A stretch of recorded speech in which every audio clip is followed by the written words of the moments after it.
today we have the beautiful Jacqulyn Acosta here today for our very first stream. And we will start off by asking Jackie, where are you from? Where did you grow up? And what are you currently doing right now? I grew up in Anaheim, California. So I'm from California, currently located in Seattle for work. I currently work as a resident director for the University of Washington. Ooh, that's wonderful. And why don't we start off by sort of sharing how you grew up? Did you grow up in a machista household? Did you grow up in a, very Americanized household? Tell us a little bit about your upbringing. Yeah, so my dad is from Mexicali, Mexico, and my mom is from Tijuana, Mexico. And I think growing up, I grew up in a very Americanized household. Very interesting. Both my parents speak very fluent English, know how to write in English. Grew up with Spanglish, not really consistent Spanish. I would say that maybe from childhood, from being a baby to being 6, 7, we had a babysitter. Her name was Maricela, and she would come over all the time. She had her son Carlos. I remember to this day, and Carlos and I had a little crush on each other. And I, Of course, of the course, baby's son. baby, yeah. But Maricela, she would always speak Spanish. Only spoke Spanish. And then same with my grandma. When Maricela ended up moving, she ended up moving somewhere else, and so she stopped being our babysitter. My grandma took over, and my grandma does not speak English. She understands English but doesn't speak English. And from that, I learned basic Spanish, and I learned how to understand Spanish, but I didn't really develop how to speak Spanish and form sentences, because even my mom and dad, when they would get mad, or it was still Spanglish. It would start in Spanish, end in English.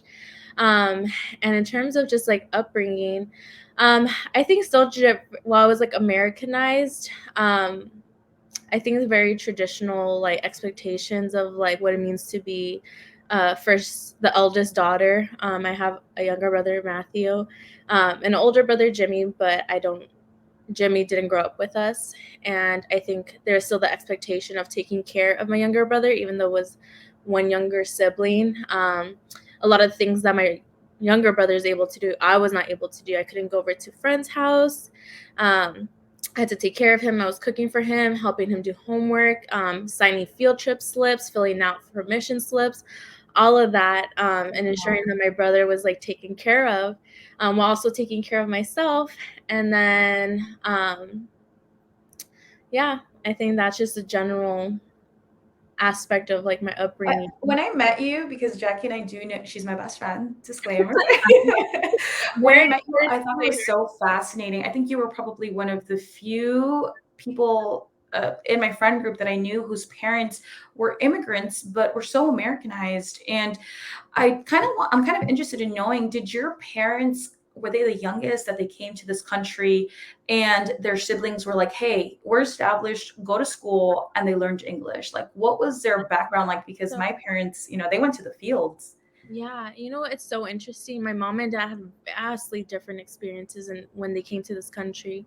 Um, I think my dad's was far more traumatic than my mom's. My dad, both his parents died when he was young. I would say he was middle to youngest, and I think same to my mom. My mom is, I would say, roughly around the middle. But my dad, out of all of his siblings, he was the one his parents gave away, so he went to go live with his aunt. Grew up in a very abusive household with his aunt, and then he bounced back and forth between his aunt and the grandmother from, I think, the dad's side. And all the other siblings still stayed together. So he was the only one that just essentially got given away I to. would be so resentful towards my And parents if it was me. more context on my dad, and I feel like my mom does give him a lot of leeway. She's like, what your dad experienced, she's like, a lot of kids do not like like a lot of Americanized kids, like, yeah, foster homes, abusive, but then to come to this country essentially by yourself. And that's what happened with my dad. My uncles and my aunt from that side, they stayed here, and my dad came, essentially went to go live with one of his aunts. She lived in Downey, and it was like her, and then I don't know if that's like his aunt, but there's the aunts that I'm familiar with. And when he came, I think my dad came to the United States when he was 8. And so, and from 8, he was already expected to work. So he was working very traditional stuff. So like, doing yard work. They had older sons that my dad would go and do. Um, and from there, but again, like they were Americanized as well. I mean, they have majority of their life here in the United States. So the sons that my dad was with, they all speak a lot of Spanish. But they were so accustomed to the lifestyle and the culture within the US. So my dad adapted to that very quick. And as for my mom, she tried to cross with my grandma and 2 of my older siblings. They got caught, got Oh, sent back to Tijuana. And then when my mom tried the second time, they came in like a van. You know, uh, as people say, the right way, I guess. Um, right. and she stayed with all of her siblings. There's 9 of them, with like an uncle that lived in San Diego, and they stayed there. And pretty much my mom, from like the age of like 9 to 10, she was working with my grandma to like clean houses, like all the rich houses in San Diego, and just kind of moved up the ladder doing stuff like that. My dad never went to school. He didn't finish high school, never got a college degree, but my dad was one of the most, like, generally one of the smartest men I know. Like, the way that he was able to retain information. He worked a really good job for not having any form of degree. And then as Right. far as my mom did go to community college, not to get an associate's degree, but to get a class in what she did which is purchasing within like the aerospace industry. And yeah, so I feel like they had very vastly different experiences, but I think they were both so privileged in the way that they were able to gain opportunities within Right. the country to end up where they're currently at. Right. I think that's like the keyword opportunities, right? Because my dad has a very successful brother who ended up being a developer for Best Buy. And my dad was working in the field and we're renting. And I'm like, oh, our Theo owns a home. Like they go on vacation. And it's a fork in the road. And I think that's the journey that everyone of their generation either came here and acclimated or they struggled. A lot of people struggled and my parents still struggling to this day, but we're here and meeting you and just being aware of just the vast differences of what challenges our parents had. And we won't get into that today, but it's extreme. And here we are today, and that kind of brings me into you being a first generation college student. How supportive were your parents? Because although they were Americanized, I were they helpful with like the FAFSA process? Like, how did that go for you? Did they know what UCLA was, or like, hey, you need to go to an Ivy, go be a lawyer? What was that like for you? No, they didn't. And even like the high school that I went to wasn't like the worst high school.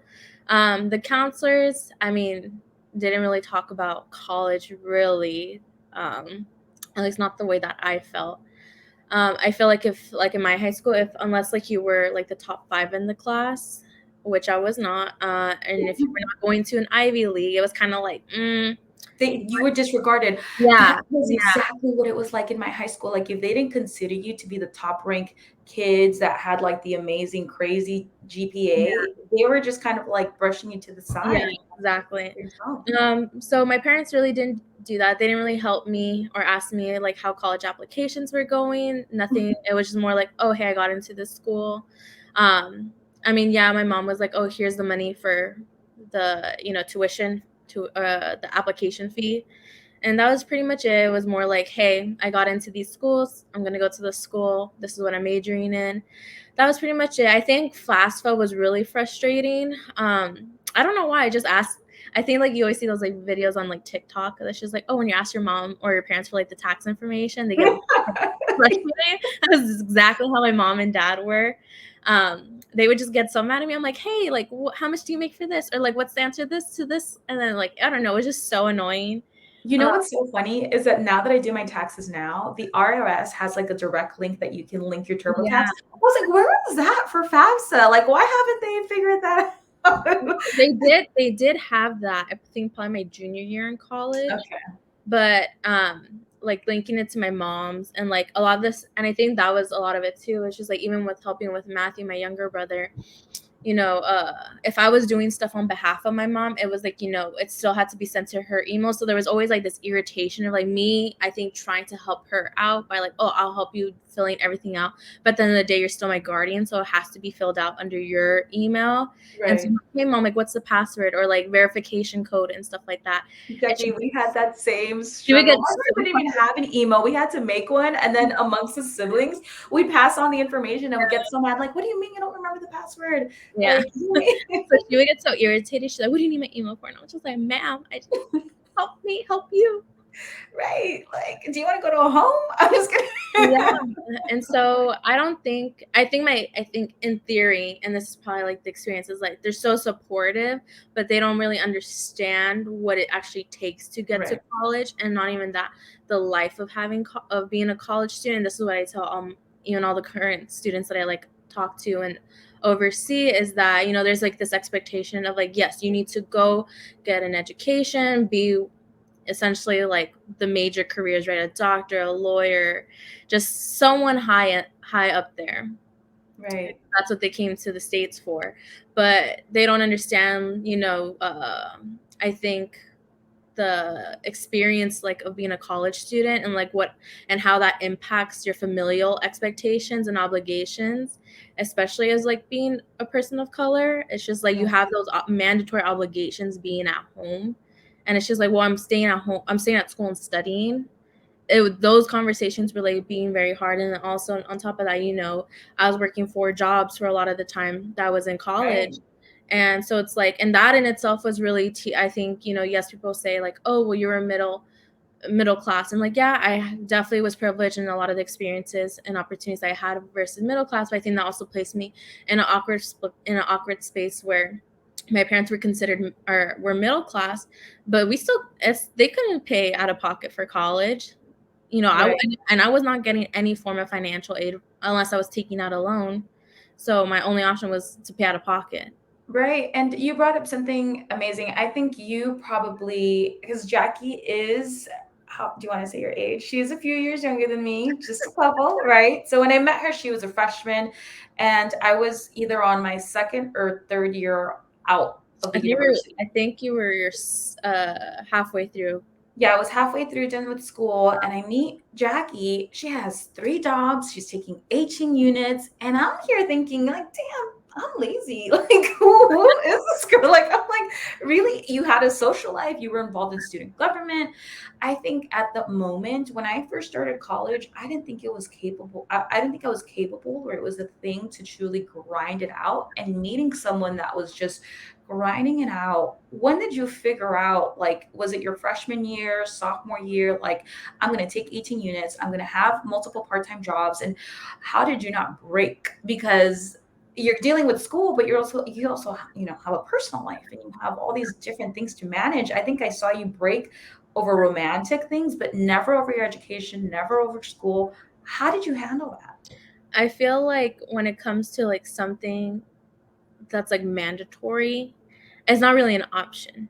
I Right. knew I wanted to be in school, so it wasn't really like, oh, do I want to do this? Like, it was like, you have to do it if you want to stay in school. And so it was really not an option, because I think also in that time, my freshman year, my mom and dad split. And granted, at that time, like, my dad was not helping any way financially. So putting that, and my mom was, once they like split, my mom was taking on all the financial burden. So she definitely was not in a place to help me pay for school.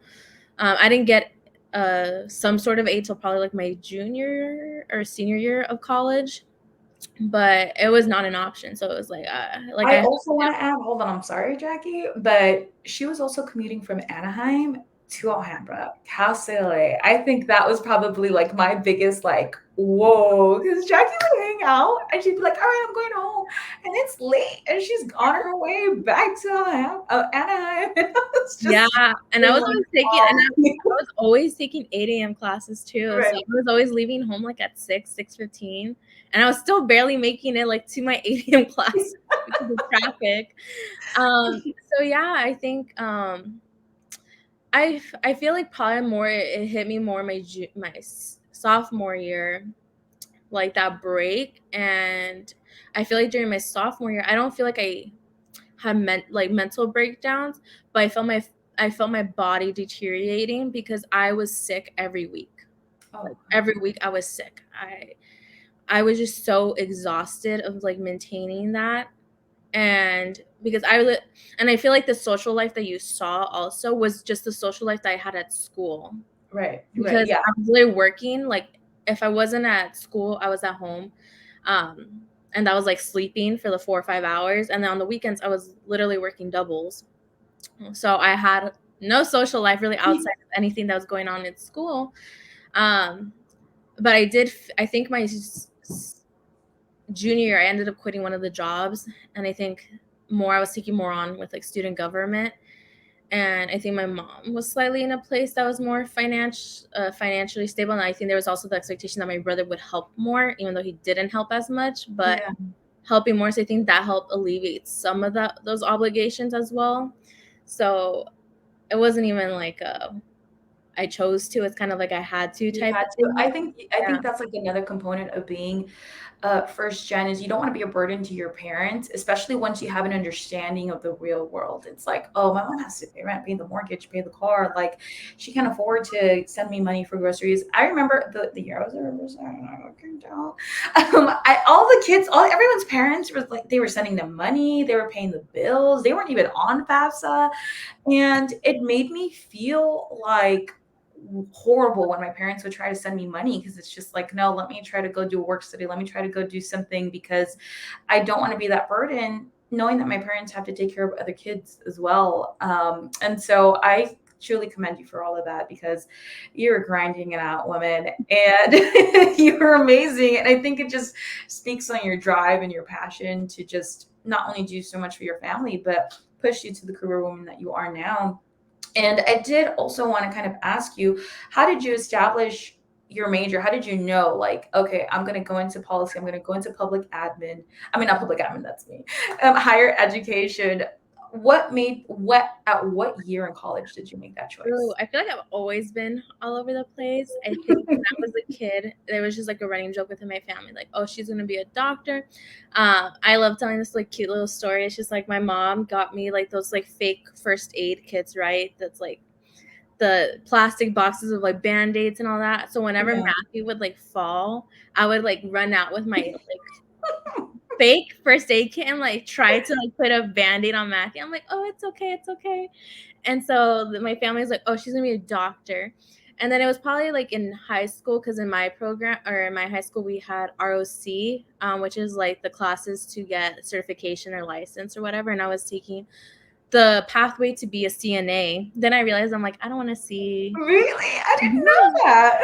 I was going up that pathway, but I think I still needed the last year with the senior year, which is like the actual like internship courses. One aspect on why I didn't do it is because it overlapped with tennis, and I still wanted to finish out my last year in tennis. And second, I was like, I don't. They would like the way that they told us is they would partner us with the intentionally the opposite sex, right? So if you were a woman, you would work with the men to be comfortable, and vice versa. But then I heard so many horror stories of like the old men grabbing the girls or like getting a boner, and I'm like, I want to see. I hadn't seen a dick at that time, so I was like, I You don't. were innocent. You were innocent. Yeah, I was like, I don't want to see an old man's dick as my first dick. Like really. And At so least a young one. At least a young one. yeah, and that was like the main reason why I dropped out. And I also realized I hate math with a fucking passion. Oh, So hate math. I love writing. Well, like more academic writing, not creative right. writing. But so like that was that. So then I entered Casa LA with criminal justice, undecided because I still had to take the prereqs for it. But I thought criminal justice, because at that time I was like, okay, I was taking debate classes in high school. Everyone's like, oh, you're really good at that. My teachers thought I was really good. They said I had the personality to be a lawyer. So I was like, okay, that sounds fun. And then Jackie. so I ended up I took criminal justice. I'm like, oh, I think that's like the pathway to becoming a lawyer. And so I was taking that. I was probably until my sophomore year when I joined student government. During that summer, I had to take a prerequisite, I think during the academic year, but it overlapped with student government, and I did not want to give up student government. So I took the prereq at a local community college. Maybe it was like the teacher or whatever. I didn't connect with that intro level material. And so I thought that maybe it's just not for me. And my mom did tell me, she's like, don't be changing your major. The woman didn't know anything. When I changed my major, she didn't even know. She was like, oh yeah, she's always been political science. So My daughter's about to be a lawyer. she never paid attention. So she wouldn't have known anyways. Right. But I think I was like, oh, I've always loved politics. I've always like kept up with the news. I love talking politics. Like, even though my dad and I would get into it because like we were just so whatever. Yeah. So I was like, okay. So I changed to political science with the focus of pre-law. And I feel like I just jived with the content. I did well in my classes. But then student government, and I feel like I just fell so in love with higher ed. I loved traveling so much, talking about policies, talking about the bills, working with student affair professionals. But that didn't really come up, I think, the need to make that decision until COVID. Right, which I do want to get into because I thought that was such a spiral of like just it was a turbulent ride for you once Yeah. you graduated, right? Because I met you, you were like policy, policy, policy, and I'll let you get into it because you were going to one direction and COVID just redirected you to another one. Yeah. And so I think, well, COVID, when I graduated, I had a fellowship lined up in Washington, D.C. to do higher ed policy. I was very excited. Then COVID hits. They tell me like it's not happening anymore. I mean, granted, like nobody had prepared for any form of like pivoting or making adjustments because no one really knew what was going on with COVID. Right. And I've always been someone who's had a plan. So to then not have a job or anything lined up, I was like, what am I supposed to do with myself? And when I was talking to my mentors, everyone was like, oh, well, when we were in the recession, we went to grad school. And I was like, okay. So then I didn't plan on going to grad school for maybe another 2 years. I wanted to get real world experience because that's what everyone says to do. And so then it was like, okay, because it was already late. Most programs had, especially within the CSU system, were like, they were already past the due dates. Only a couple of the CSUs were still accepting applications for their programs. I know USC was still accepting. And so, yeah, I was looking into the programs, and then I was really in between. I'm like public policy or higher education. And I think I just wasn't so sure because I was like, okay, public policy. Yeah, I do love public policy, but even in public policy, my focus was going to be towards higher ed.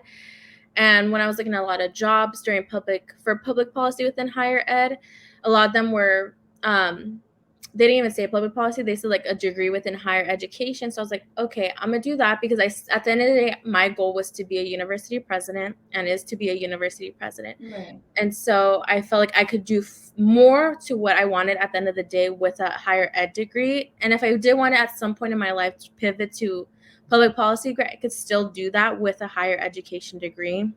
So I ended up doing that.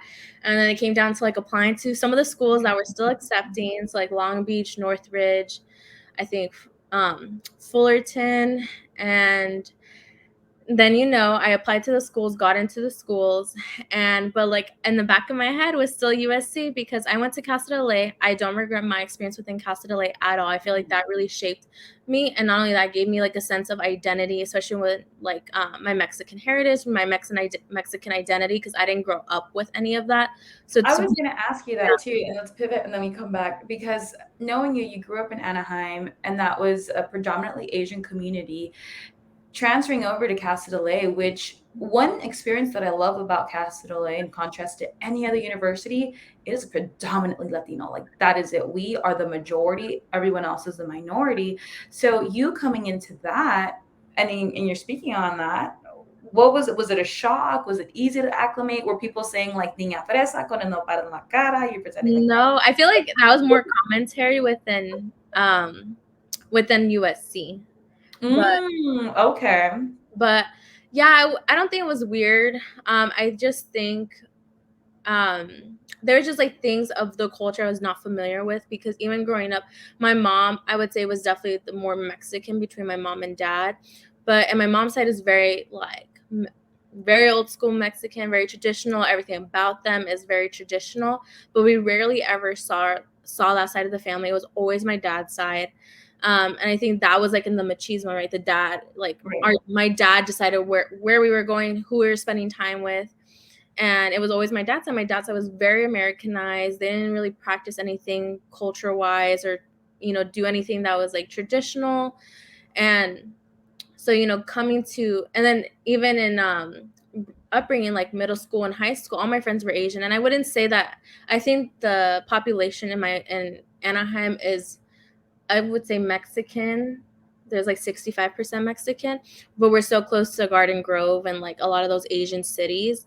Um, and even though my high school would say, I would say it was traditionally like Mexican and like majority of the population, but like I was in all the AP classes.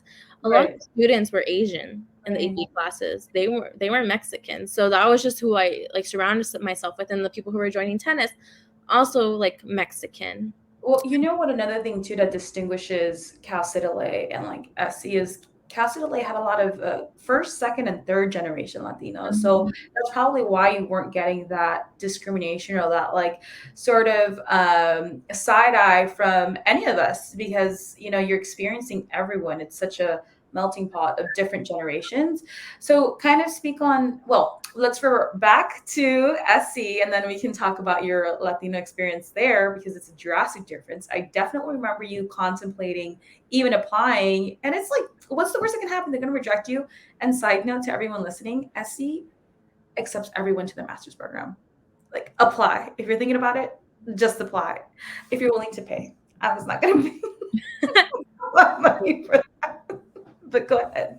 So yeah, I don't know. There's just like that doubt, and I think also, I think my mom was just like, "Oh, why are you going to apply?" And she just like had all this like commentary, and that's just typically how my Yeah. mom like had so much to say. And I was like, "What does it matter to you at the end of the day? Like, this degree is coming out of my pocket. The Right. debt I'm going to be in is out of my pocket. It's not associated to you." And so and I think after talking to you and a few of my mentors, I just like ended up submitting. I think I submitted the application like 2 days before it was due. I was like stressing out with like the personal statement. And yeah, whenever, Deadline. Met the deadline. That's it. and then what is it? The rest is history. The rest is history, because now you're a USC alum. That's awesome. Okay, so you're kind of touching on having a mentor. How young were you when you had your first mentor? How did you pick them out, and how influential is that to you now? Being a woman in your professional career, and seeing how much that impacted you. Yeah. I think my first mentor, I would have to say, it's probably Marcus. And I think that was like my sophomore or junior year. Like I think when he left to Marcus is who again? The Marcus, God, wait, I don't know his last name. I already forgot his last name. But he was like the director of like diversity, and then of programs for programs, something the like student that. government. Yeah. Legislative affairs. There Okay, there you you go. Yeah, he was like the director for that for student government. Um, and I think he played such an influential role because he had very similar interest when he was going through college, when he was very much social activism and worked his way up through Cal State LA, into legislative affairs, the director of student government, wanted more, and then went to Occidental to be like the director within like the student life division. And he was just him, and I would say Dina. I think a lot of my mentors initially stemmed from student government, because that's where I was spending so much of my time. And it's like, even though Castellet was predominantly Latino, like Yeah. all the majority of the professors that were for poli sci were white. Yeah, they were. Dr. Dark. like This Dr. is for sure.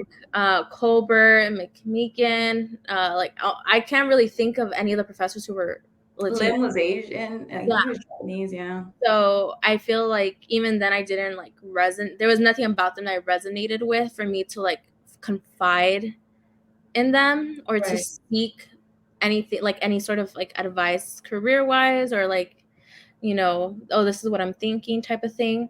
So I felt like instantaneously I connected with, I would say, just the professional staff within um, ASI, because ASI was majority of staff were people. No, everyone was a person of color. No one there was white. Right. And they were in the field that you were Yeah, interested in, I was essentially. interested in. And so it was really interesting getting perspective from that. And even like, I think having and building relationships with like the vice presidents, I was able to talk to a lot of the vice presidents within ASI, and then even like people who became university presidents at different institutions and building those connections. And I really utilized those during my grad program. And I think Right.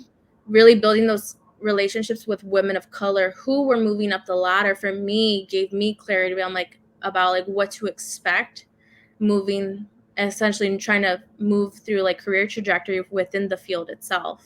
Right. And I think another key factor here is if you're interested in higher ed, join your university student government because you had so much access to what is it called? CSU, the like bigger chain of Oh, student government. CSSA. There you go. Like, I mean, that exposure for you is also like eye-opening to the type of change that you're doing as a student, let alone a faculty or administrator for a university. Yeah. So I think, and for like, I think like influence, I think it was more when I was graduating my grad program and I wasn't sure what direction I wanted to go in, because even then policy came back up. Yes, yes, it did.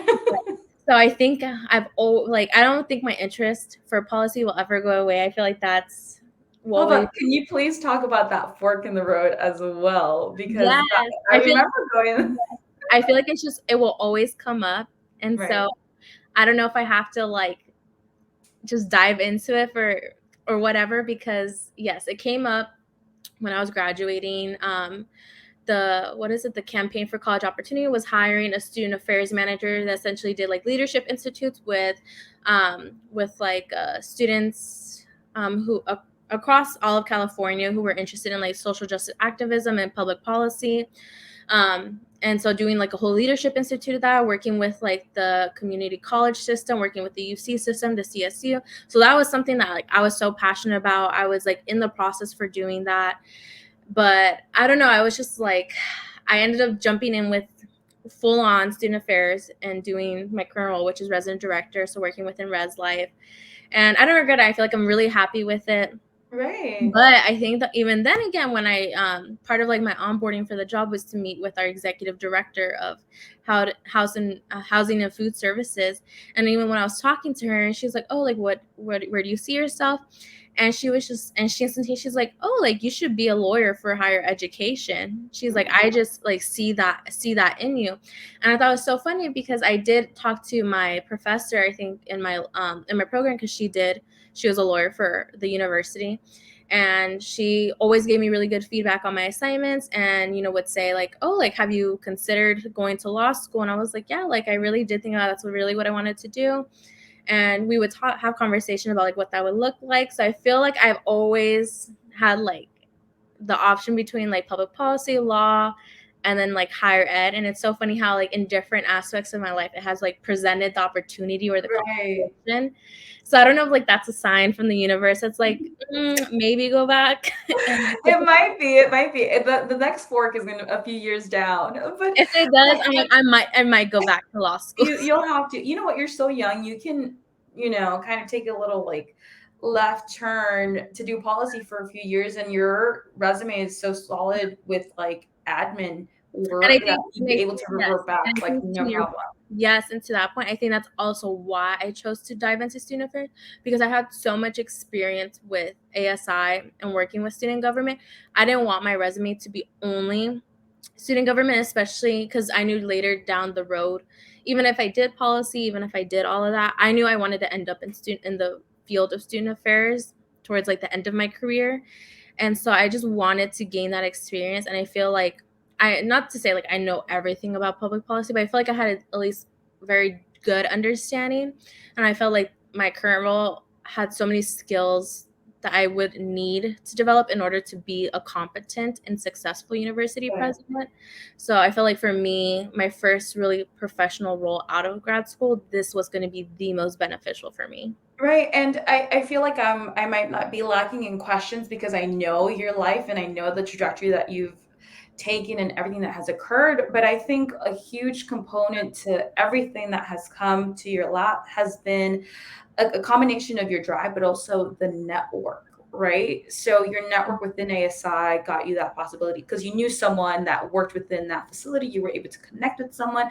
I think I'd like to hear you speak a little bit more about the network. And the only thing I want to mention is if I could do college all over again, I would be friends with everyone. I would join every single group on campus, even if it's just a superficial, oh, hey, Stacy, I have you in class, add me on Instagram, add me on LinkedIn. You really never know how much your involvement is going to influence or going to help you later down the line. So please speak on And I that. think no, and I think when I was applying for USC, my mentor Marcus is like, you're buying the network. He's like, not Right. the degree, the network. And you know what? I wholeheartedly agree because my friend Teddy, we were supposed to go to Northridge. Yes, Yeah, it was Northridge. Northridge. I was gonna say Northgate, but that's a city up here. You're hungry. No, Northgate is a city up here. Oh. So Northridge together, we got into the master's program. I got into US and I was like, hey, I'm sorry, I'm going to US. But just like our experiences of the program is just so vastly different. And this is like not a brag, but one of my professors, Sean Harper, he just is like the secretary, like onto the board of education, or he just got into some federal government, like appointed into some federally government role. Right. And well, he was like a guest speaker for a 1 hour class, for a 1 hour lecture in her class. Like that's my professor. Right. So even Well, I like think it's important to mention that she was also doing the same major, yes, right? that's why. So you're Yes, seeing the difference in the yes. And experience. so Yeah. not only that, but then like her class and a lot of her class, it was like a lot of group work. And maybe in like one or two classes I had group projects, but a lot of things that I was doing was so research based, Right. that and heavily research based as well. And so just even that caliber was really different. But the networking, I know like her, she really struggled to get a graduate assistantship. And I think granted my first semester, second semester too, maybe the first year was really hard to get a graduate assistantship. But that was still because we were still in COVID and a lot of the, you know, core program was still online. So a lot of the departments were closed. No one was really doing graduate assistantships online.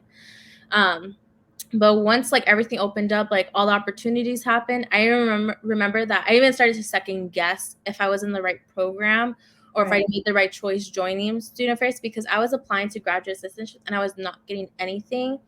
And I think at one point I like spoke to, well, because I'm not religious, but spoke to university and I was like, please show me that sign that I'm like in the right field. And I kept going for graduate assistantships. Like literally every graduate assistantship I applied, I got. That was like 9 of them. And then like the jobs I was applying for was landing all of them.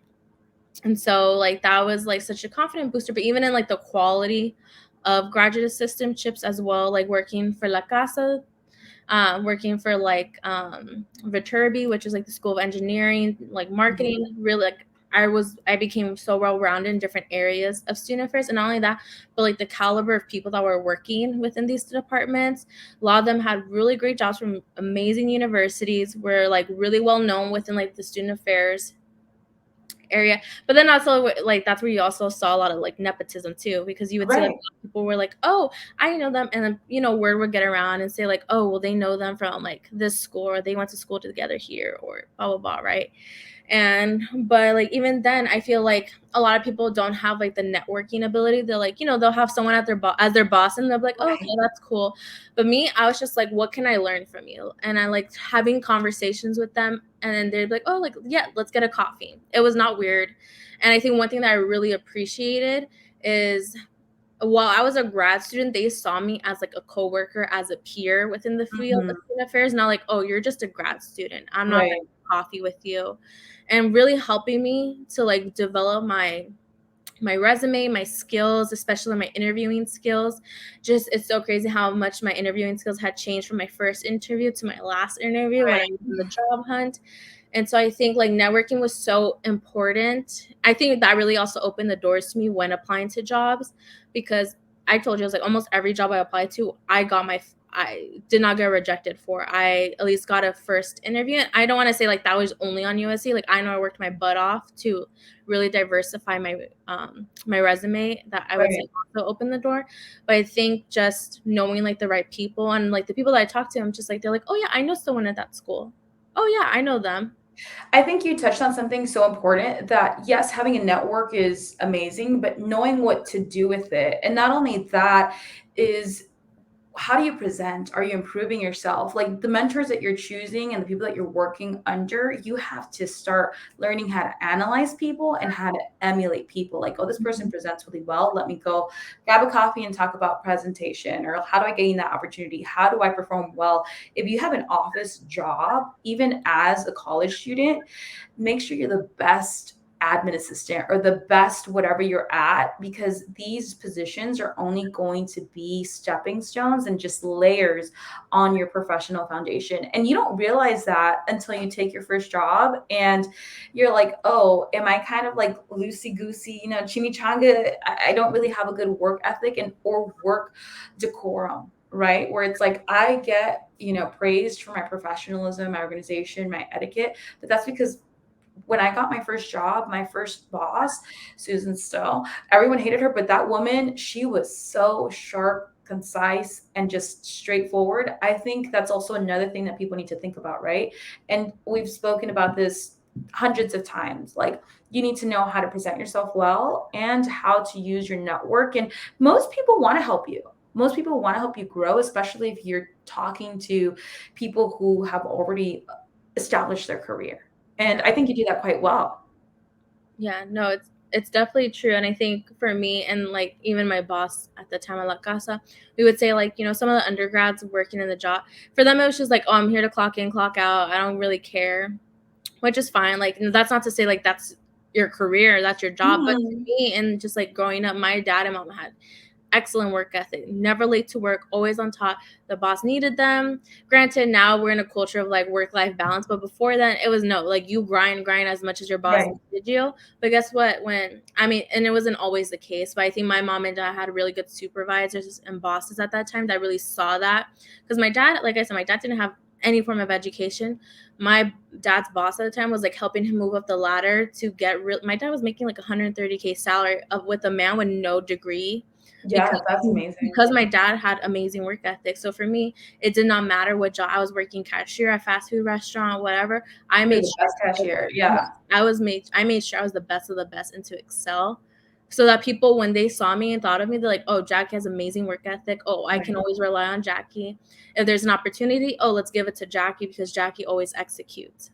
Right. And I think I also kind of want to talk about what do you regret not doing if you could do college all over again or university all over again? Like for me, I regret not interning. I would have interned every single summer, semester, and again, networked more. And I think I would have also applied for jobs 6 months, 3 months before I graduated. I think you did a fantastic job that you were already applying to positions way before your graduation date. And I think not enough people have that conversation where, yeah, your graduation is in May, but you should have been applying to jobs January, because the job market today is twice as horrible, twice as bad as when it was when I graduated college. And luckily, my parents didn't make me pay rent. They were waiting for me to get a job, but I was jobless for 4 or 5 months. It was not a happy experience for me, not a great experience for me, and I regret it. But you did it very well, and I'd love for everyone to hear your experience with that and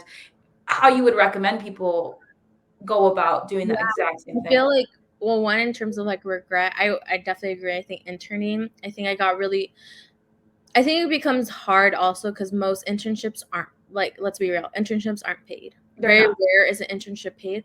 So I think it becomes hard depending on people's circumstances. Like when you have to help provide for your family, and in that case, like I was helping my mom essentially remain financially stable until she got into a better place. Right. It's like, could I afford to give up one of these jobs that are helping not only me help my mom, but help me get through college for job experience? Realistically, I was not in a place to make that, like, to do that. I could not, Right. at Right. that time in my life, I could not give up that job, because either that would mean my mom, essentially my family would be in a hole, or I would have to drop out because I wasn't getting aid at that time. Right. I think I was lazy. I'm gonna be honest. I was lazy. I didn't want to do another something because I didn't know the benefit of it. So I had a friend, her name is Sophia. Shout out to Sophia. She was interning at a city of like Alhambra or something. And as soon as she graduated, she got a job. She got an entry level job. And if anyone knows the county or the city, once you're in, it's so easy to maneuver. And when I had my first job, we had interns. I was getting paid 40K at this job, right? And these interns, they were wealthy. They could, come to the office and hang out. And one thing that really hit me hard was this intern. She was white, super sweet, really like her.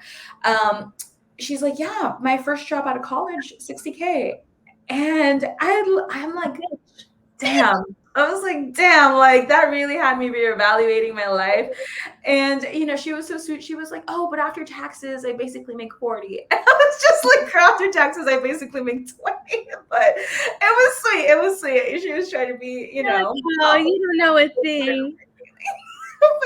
it really just kind of put things into even more perspective, where I know some people do have more of an advantage because as much as we network, we know that other people, their level, they're just born into the network that they're in. And so I think assessing that, I know my children will be great. My younger siblings that I tried to say, like, hey, do this, do this, do that, it'd be perfect. Now, if you don't have time to intern, because of course, people from our generation and anyone really who's struggling financially, I recommend you get an administrative assistant position while you're in college. Like, get a part time admin job anywhere. It does not matter, at a dance studio. As long as you have that admin title, you're already building that resume. And if I would have had that jumping out of college, I would have gone into like coordinator or project manager position versus having to start at the bottom of the corporate ladder.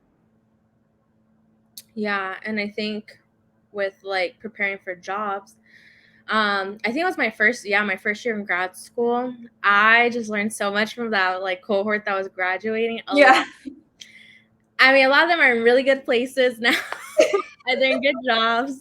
And you might need different network. Don't talk too much back. No. And I've told them, I was like, I learned so much from you guys, because I think a lot of them did wait till like a month, 2 months, or even after graduation to look for a job. A lot of them did not land jobs till like 6 months after they graduated. And I did not want to end up like that. Yeah. Well, one, I did not want to move back home with my mom. And second, I was just like, I am not coming to grad school to leave grad school with no job. Like, I will be damned. And And so with everything that you're paying, yeah, yeah, like I was like, I'll be damned. And so I like made sure I started applying to full-time jobs in like December, which paid off so well because a lot of them didn't get back to me till like February. Realistically, I didn't start interviews till maybe end of February, and I was still wrapping up interviews till like end of like April, I think March, right. April. And that's when I landed what is this job. Yeah. And And it's so perfect because and it's like, and for me that was so relaxed because I really wanted to graduate at ease, knowing like, okay, cool, I'm walking the stage, not worried that I'm like, you know what, I don't have a job. right. I like my final weeks in my grad program, I was so relaxed, I was so chill. I was like, oh yeah, I'm leaving to Seattle, I have a job. Like, I felt so secure and like confident. I'm like, I did what I needed to do while I was here. Right. And I'd also like to kind of touch base on your process. I think a lot of people, hey, and be a dreamer by all means, but have a backup and have a backup for your backup for your backup for your backup. I think when you were applying to jobs, because to give a little bit of history, Jackie, you were, what is it? Student what is it? Oh, resident assistant. Resident assistant at USC, right? So she was an RA and it was fun. It was great. And that kind of segue you into what you're doing now, which is I'm essentially a boss of an RA. You're the boss of the RA, okay? She's the boss lady, okay? And so that I think that's like another interesting fork in the road, right? Because with administration, yes, you're with Res Ed, or you're going straight into the what is it called? The university administrator section, right? Even though you are in higher ed, even within that, it's all political, it's all strategic. What led you to that choice of saying, okay, I'm going to stick to this because I already have the resume for this and it's a guaranteed versus I can use this as my base and really try to wiggle my way into administration. Well, one, a lot, and I mean a lot of like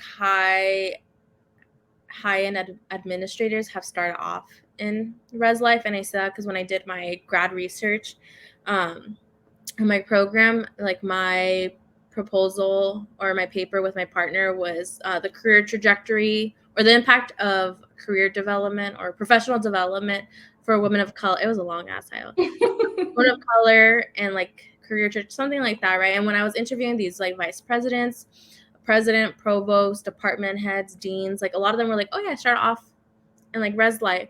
And I think having that conversation of like and trying to understand, well, like what does res life offer, like for you, that like obviously is like a standing Right. ground to move up the ladder, right?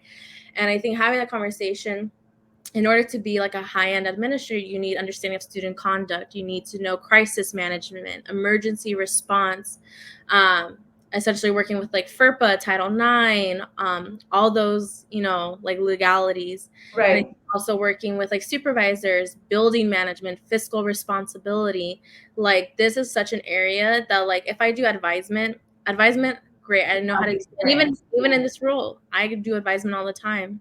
Um, Advisement, yeah, you have like these different areas. I feel like the role of resident director has really like opened up like different areas for development that would be so pivotal in like trying to move up the ladder, because I was even looking into, you know, pursuing the diversity role. Like I, you know, was thinking of like, oh, I can be a director of like a Latinx, you know, center or whatever Right. it is, right? But then even then I was just like, great, I can, in this role I do diversity engagement all the time, equity and inclusion, programs related to that. So it's like, and that like you're not really doing crisis response, emergency preparedness, none of that. It's like you pretty much stay within the same ballpark.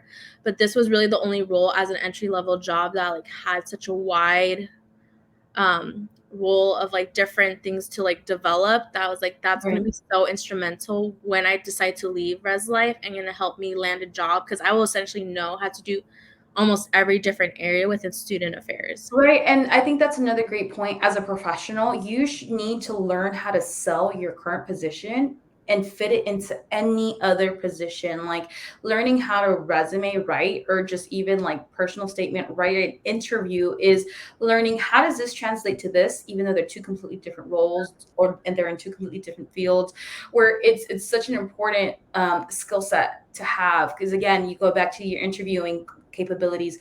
I remember my first interviews were hot garbage. And then, boom, you start to learn exactly how to answer questions or be prepared for questions and how to set yourself up for success when you're doing this. No, and I I think I think, told you that too. Like when I was yeah, applying my first couple of job interviews for like this for these roles, right? They're like, "Oh, what's your philosophy when it comes to advisement? What's your philosophy when it comes to conduct?" And I was like, I don't fucking know." So I was like, like you recently just helped me because I was asked, what's your leadership style? And I hadn't thought about it. Like I'm going for these higher positions within the organization. And I didn't think about it. I was just applying because I wanted the title jump, I wanted the salary jump, and all of that.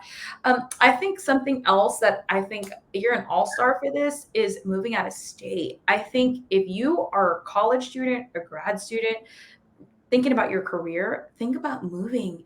I think I was so close minded when I was going to school. I was like, I'm going to live in California forever. This is my life. All the other states suck, blah, blah, blah, blah. But even when I was talking to my own mentor, she's like, I recommended. She had moved to Chicago and learning how to live your life in a different city, make friends in a different city, network in a different city. It is such a different grown adult experience. It's a different level of maturity. So you're going to come back real mature when you come back. Speak on that. What made you not afraid to go venture out of the state? Because a lot of people, they don't want to leave home. They don't. I feel like, especially with like probably like kids of color, it's just like, Yes. again, like that tie to familial obligation. You don't abandon your You family. get guilted. Yes, Yes. that's what I'm saying. Like abandoning your family, it's like really frowned upon. Like if you leave home, you leave state, it's just like, oh, you're leaving your family behind. Mm-hmm.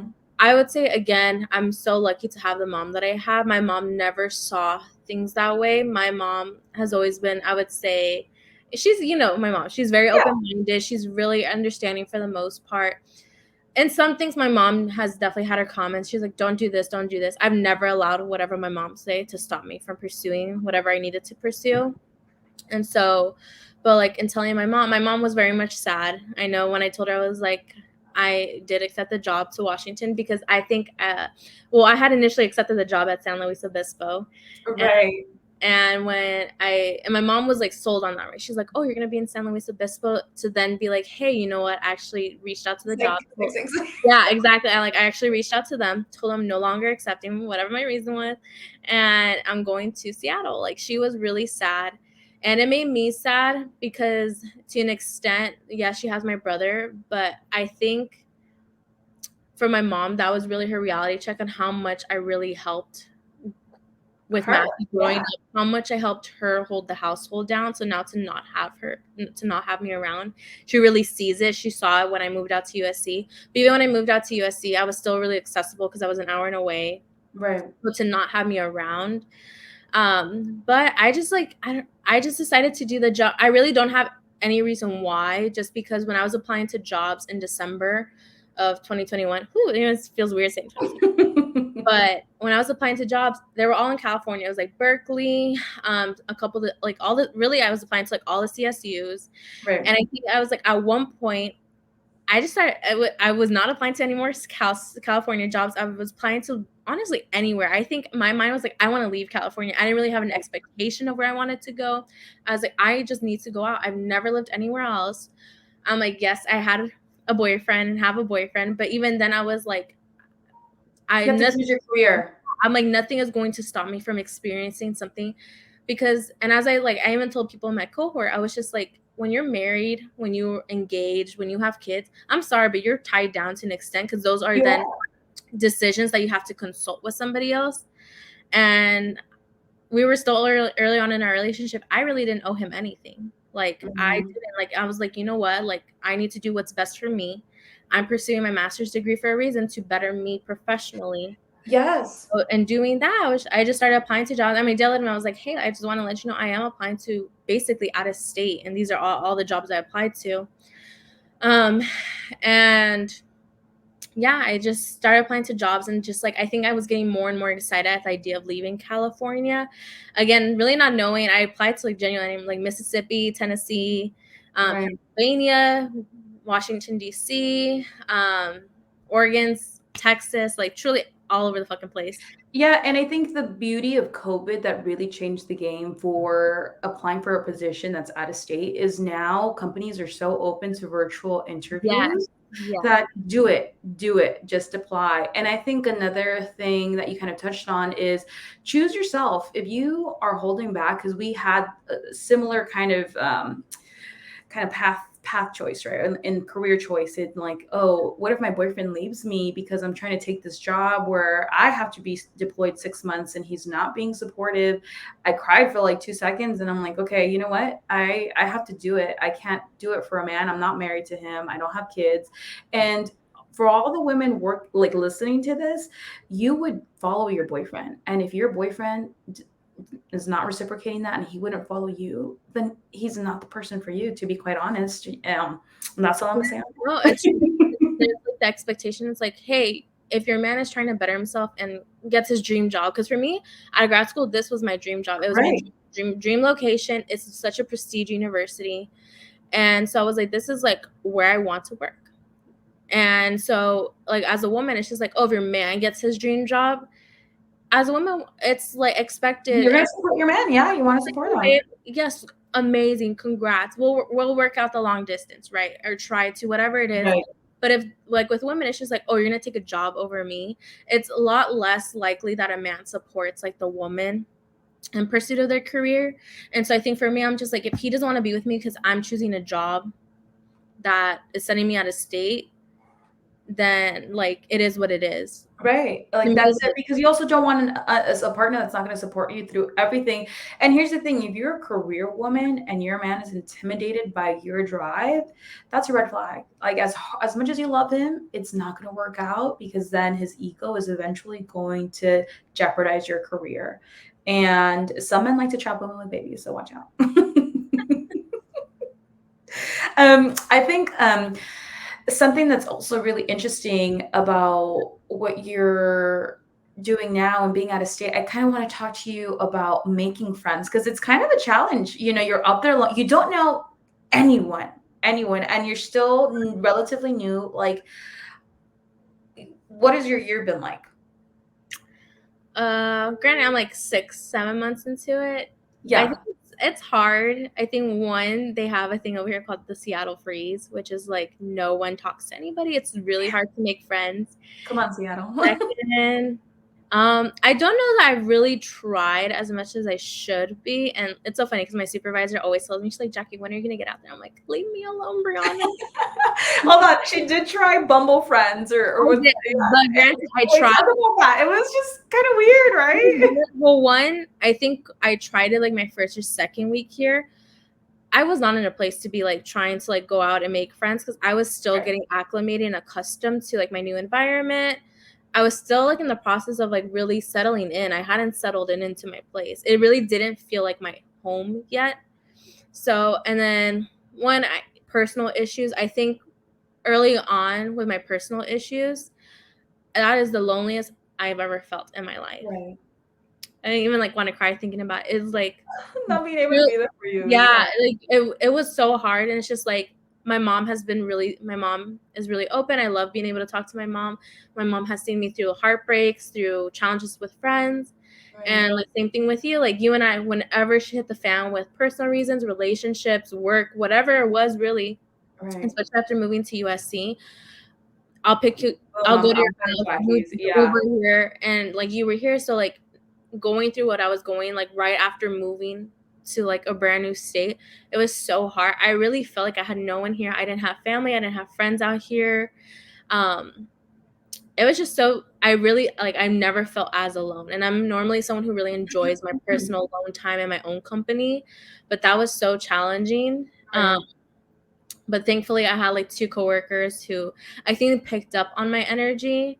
They're like emergency friends that Yeah, were just kind emergency enough. friends. Yeah, and like we don't really talk like that. Well, when they work on the other side of campus, and I think in like our branch, like you normally like befriend the people like you're currently working with.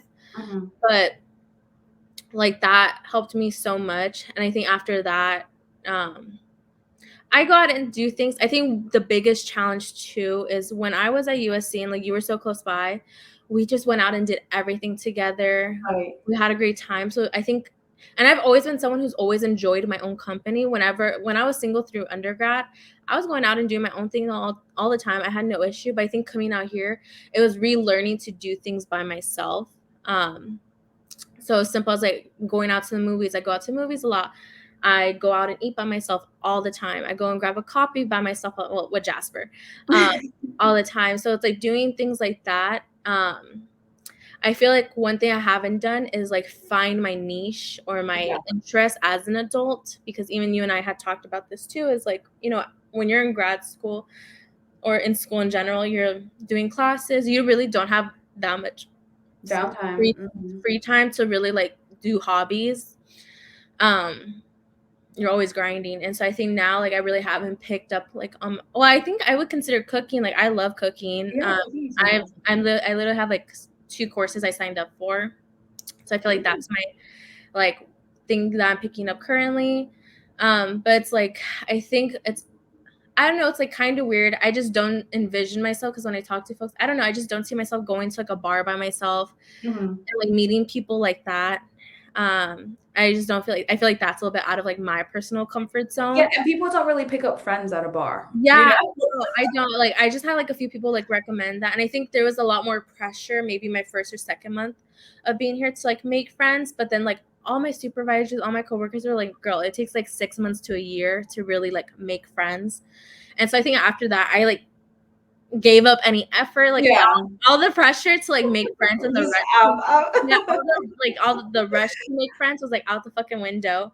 And I was like, no, I'm okay. And I just do everything by myself. I feel like if I just meet somebody that I like connect with on like a friend level, cool, It's great, great. let's grab Mhm. coffee.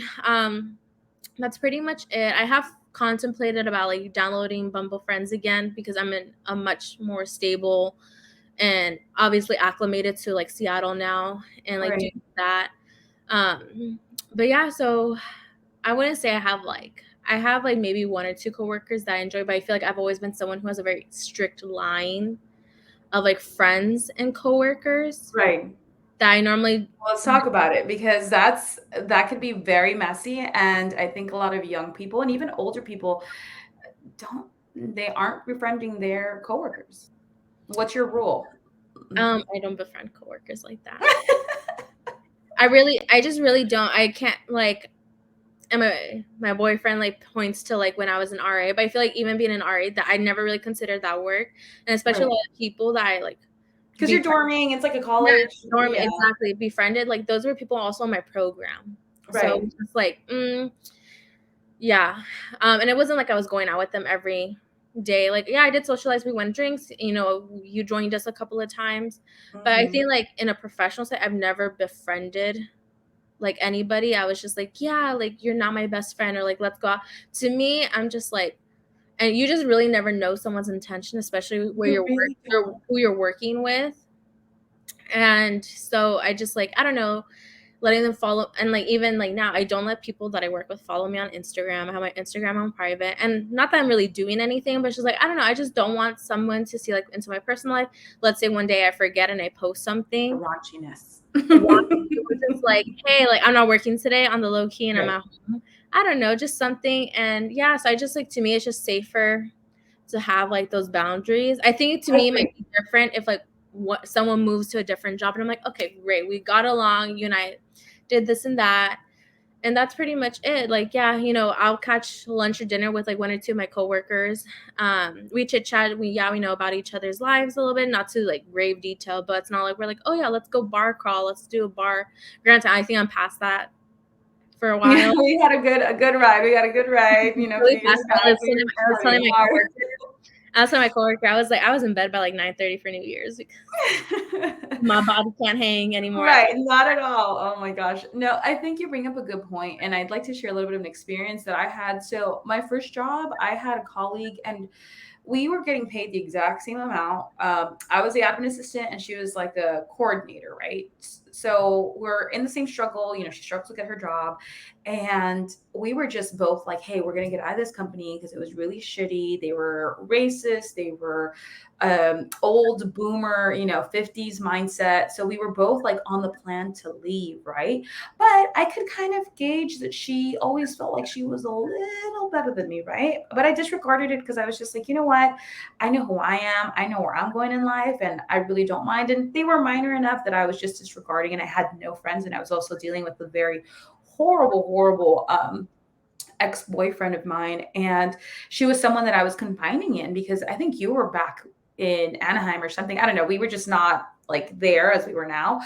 And it, when it came to finally start applying and interviewing for other jobs, I was strategic. I'm very driven when it comes to my professionalism and what my drive is and what I want to do. So I was going for after big companies, Warner Brothers, NBC, Red Cross, all of these big ticket items because I know the kind of resume that I want for myself. And I'm getting these interviews, and every time I'd share the good news, she just had this like Fuji face on her. Mhm. And I felt bad because, her job, she was about to get fired. And I think she felt more pressured. So I gave her a bit of a pass. But then after we both left the company, we still tried remaining connected because we were like, oh, well, we're friends. And COVID hit, and her company laid off half of the workforce. And then cut their pay in half. And at the time, my company was like, hey, we're giving you guys all bonuses. And we're on the phone and I'm talking to her. And I'm like, yeah, I just, got a bonus, whatever. And she clicks. And, it was kind of just like, she didn't call me back or anything, didn't even send me a text. And I was like, you know what? I don't think you were ever my friend. I think you wanted me to, what's that saying? Like, they want you to see you, I want you to do good, but not better than me. I'm not saying Yeah. that correctly. And so analyzing that, I was like, okay, I'm gonna look at like befriending people from work very differently. But that isn't to say that you shouldn't Yeah. network. And it's not being an opportunist. It's just knowing people who share or align professionally the way you do. I also had someone within the same organization who was politically active and he was very ambitious. Right now, he's in Washington working for Biden, and I still kept a connection with him, but it's a professional friendship, right? So if I'm going to recommend a kind of friendship, keep it professional, maybe one drink, one, two, but you're not going to be out on a raging bar crawl or talk crying about your boyfriend to any of your colleagues from work, especially if you're working for a big company or a place like you where you're going to be seeing these people for the next few years and living with them. So watch out, network, don't be friends. Yeah. That's it. No. And you know what? And like, even I know like people, I mean, you can't help also who you be friends with. Also, there's Yeah, someone you can. sometimes you connect. But I think one thing I really appreciated with this job is like, I think one thing I asked when I was applying and like in one of my first interviews, I was like, what is like the dynamic between the team? And because I've been in roles where like everyone is like really close with everyone. I'm like, what if I don't want to be close with everyone? But like, the Right. people will perceive you as like the pariah. They're like, oh well, why is she excluding herself out when the rest of us are like this? I didn't want that either. Yeah. I think from the beginning they're like, you set the boundaries. If you want to be friends with people, great. There are people in the group who are receptive to that. Mhm. And if you don't want to be friends, great. There are people who are just here for professional reasons. And I loved that because instantaneously you can tell off the bat from here who was just here for work. And it's just like, hey, Right. yeah, they're beyond friendly. They're super cool. But we're not chit chatting about like our personal lives like that. Like, yeah, you're like, oh, what are your plans? Oh, you're going out with your girlfriend? Great. But it's not like, oh my God, drama with your girlfriend. It's none of that. Right. And then you have people who are a lot more open, who obviously want to be more friendly. But even if they pick up on like, oh, like this person is just here for work. Right, I right. think that's what I And appreciate about the culture here as well. no, and also since we're talking about work and like how much you're sharing and oversharing, and this is just a fun little segment. It's dealing with a breakup or a toxic ass relationship while you are employed by a company. It is so fucking hard. Excuse my language. Okay, we have two very different experiences, and I'll let Jackie go first. No, no, you go first. Okay. So for me, listen, I had an office job. I was front desk reception and holding it in. Like, I can't tell you enough. I wish I was a pothead. Like, what pot was legal? I'm like, I just smoked a blunt. It's a very conservative. Like, my eyes are red. They're bawling. I'm going to the restroom every 5 minutes to cry. And you have to suck it up. So I'd go periods where I'm in front of a computer and I'm like, trying to like blot my eyes. I try to be strict and not look at my phone because I'm arguing with this person while I'm working. Do not get into the habit of not texting your partner, especially if you're in a toxic relationship while you're at work. It's like, oh, they like have a camera over my desk because listen, it will ruin your freaking day. I remember because it was a very toxic relationship. And I thought I was doing a fantastic job at keeping it like put together. Nobody noticed I was crying or anything. And the same friend or colleague, right, that I was with, she goes into a team meeting and they're all like, what's wrong with Diana? Like, she looks like she's on the verge of killing herself, like disclaimer, nobody is, right? Like, she looks down bad, right? And she's like, oh, she's just dealing with guy problems. And I was like, why'd you say that? You should have said something else, right? But later that same What day, a bird. well, she was a bird. She was a big bird. And so she, like, later that day, there was a guy in her team, Mark. Mark is a sweetheart. I will always love Mark. Shout out to Mark. He goes down, and every day, he would buy himself a smoothie because he's like a higher up partner or whatever. And they'd always give him like extra and he'd always give it to me, right? And so I was like, okay, cool. Sometimes he would give it to me, sometimes he wouldn't, sometimes he'd bring me one. And I would never ask him for anything, right? And this day, I think you could just see it in my face. Like I was just, my eyes were bloodshot red. And he comes to the front desk and he's like, here, this is for you.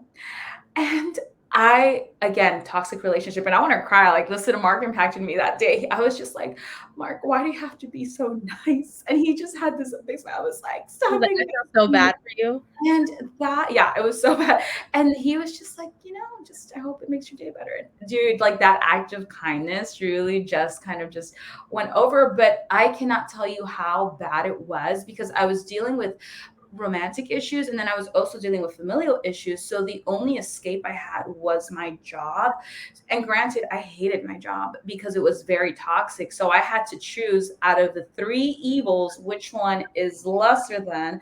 And I really tried to channel my focus into work. And so it's been one of the hardest things that I ever had to deal with. And even when I transitioned to my next job and I was working from home, I was still with this very toxic person.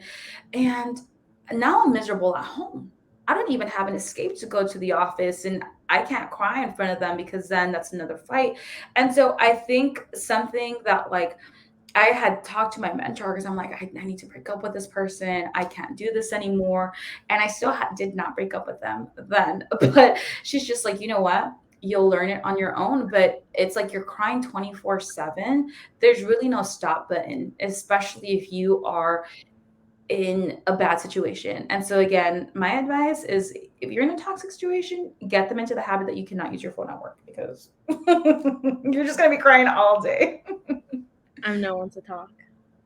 Because you're a crier, right? You cry. That's it. I was trying to hide. I was trying my best.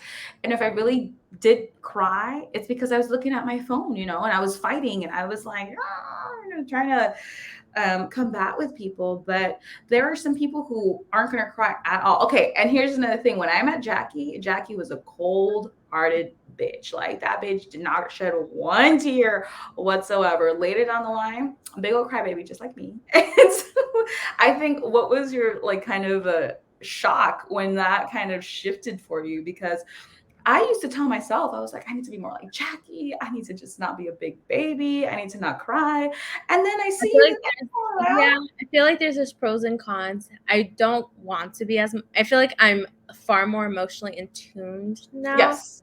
But I feel like I also need that emotional maturity or emotional intelligence and like gauging and like controlling. I'm like, okay, get it together, bitch.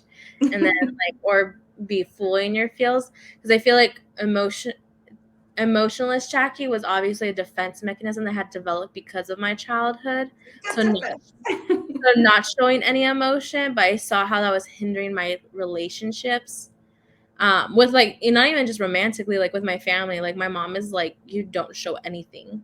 Mm-hmm. And so obviously I was like, okay, I need to work on it. And so then I worked on it, and then now I'm a baby. Waterproof mascara, really good Like concealer. that's true. My waterproof mascara and eyeliner, it never smudges. Never. Right. Have your makeup bag at your desk and just blah, blah, blah, blah. I learned how to cry. This is a tip for everyone. Just blink very fast as the tears are coming down. And then you're not going to like have the nasty, mascara smudge all over your face. Not that you want to be crying at work, but No, it's, I think the time that I cried the worst, my boss was like just looking at me. I don't have a relationship with my dad. I don't talk to yeah. him. I killed off my dad. I literally said, I was like, I just got news my dad died.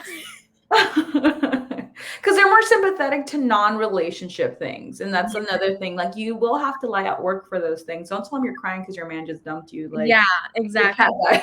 Yeah, Sorry. like I was like rage texting right or like, you fucking asshole.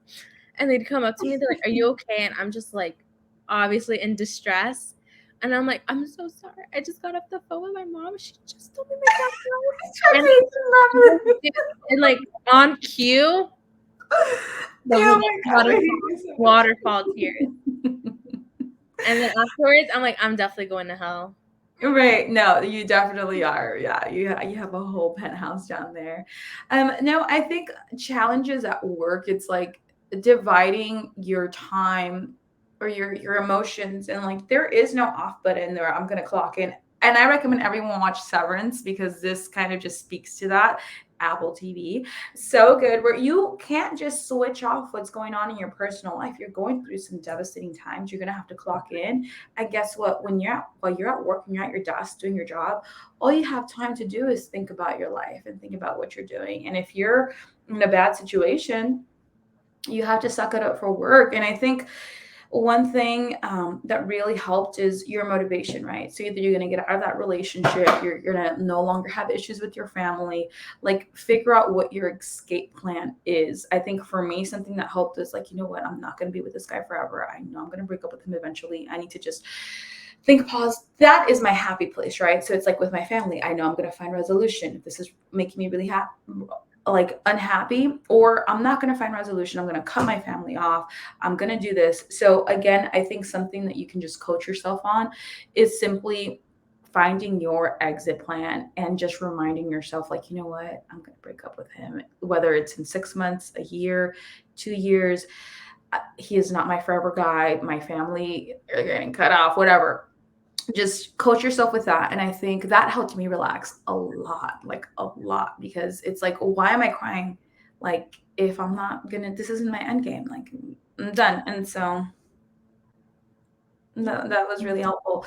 I kind of wanted to talk about what your experience has been like with racism and sexism, discrimination in the workforce. I mean, you did touch base about SC, so if you want to bring that up again and kind of your experience there with other Latinos, because the racism within Latinos is insane, and the assimilation within Latinos in corporate America is a backhanded slap to the face that will hit you hard if you don't know how to navigate that. So please feel free to share your experiences with school and then later on with work. Um, I'll probably start with work first, just because it was undergrad and like Okay, linear. let's start there. Let's just start with Yeah, work. just because, and I think I've shared this with like almost everyone. I think one of my first experiences was probably more of my senior year, and that's when I took over presidency for ASI, and we were doing a whole hiring process for the executive director. And mind you, at the time that I had come into the presidency, they had already essentially decided the top two candidates. I knew who the top candidate was. I did not find that person a fit for it. To me, at Right. being a predominantly an LSI, Right. and what Casa LA was, everyone being student government, being Latino, I Hmm. found it odd to have an Asian man Right. who and had it was aside from the identity. I had heard some of the comments that he made because I knew this individual through this statewide student government. Right. My thing was like, I want someone who's for the students, because we get a lot of people who get into these roles, say they're for student advocacies, oh yes, I will advocate for students, I'll make sure. But as soon as they get into these rooms with administrators, they're so very wishy-washy, and that's exactly what I saw him You do. sell out for administration. Yeah, Yeah. exactly. Like, he in the student spaces and our board meetings, he was like, yeah, yeah, yeah.